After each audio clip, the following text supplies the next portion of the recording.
here's kind of what happened. This is actually a very truthful story, and no exaggeration at all. I'm half Irish and half Italian. I had an Italian mother, and she really didn't have a great understanding of athletics. My dad was much more involved in, I had two brothers and a sister, and all the boys were playing sports. So sports have been part of our family life, but my mother really was pretty much disinterested in what was happening, and she couldn't understand why I was a coach.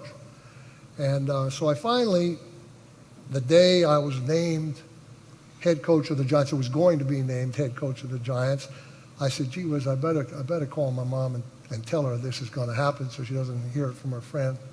And so I picked up, I said, hey Mom, I just wanted to tell you that I'm going to be named head coach of the Giants tonight. She didn't even bat an eye. She said, when are you going to get a real job like your brother, the banker?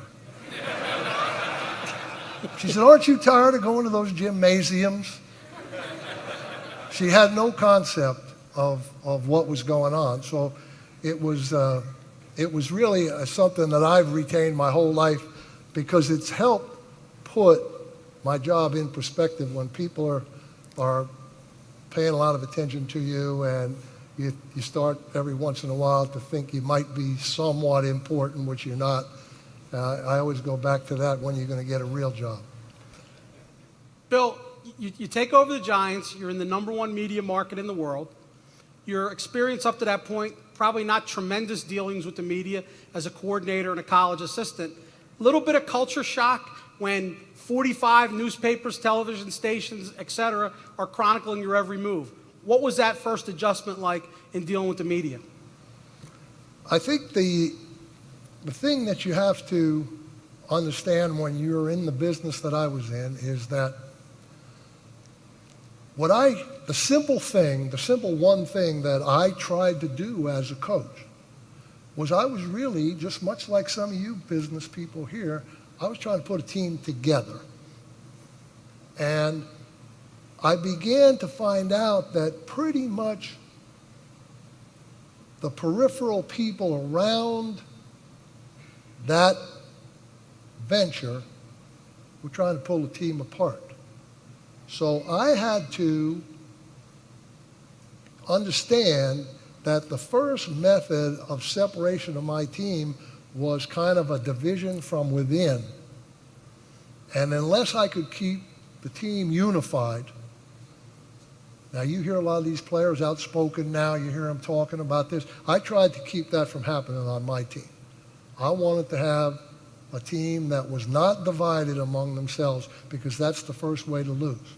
The second thing is that you have to face every day in my business is your immediate competition. Now, I was in the NFC East. We had the Cowboys to play. We had the Eagles to play. We had the Redskins to play when I was coaching the Giants.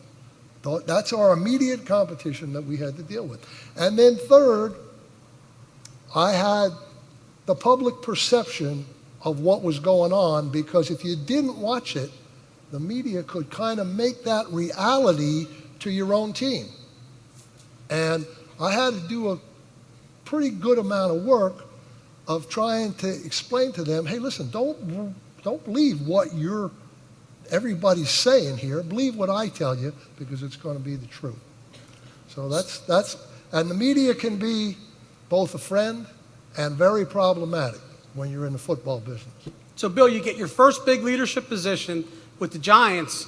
Looking back with 25 years of perspective, were you ready at that moment for the calling of becoming a head coach? No. The answer was no. I didn't expect it at that moment. I had aspired to be that way, but my first year I really wasted, because I was trying to be what